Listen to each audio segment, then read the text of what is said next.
ଭଲ ସମୟ ଆଉ ଭଲ ମଣିଷ ଭିତରେ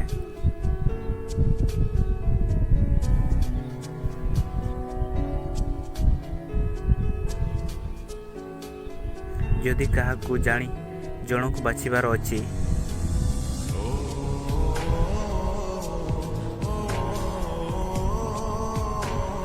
ତେବେ ନିର୍ଭୟରେ ଭଲ ମଣିଷକୁ ବାଛିବ।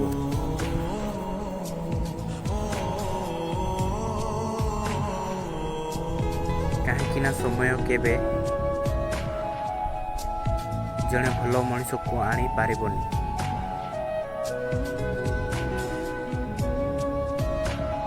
କିନ୍ତୁ ଭଲ ମଣିଷଟା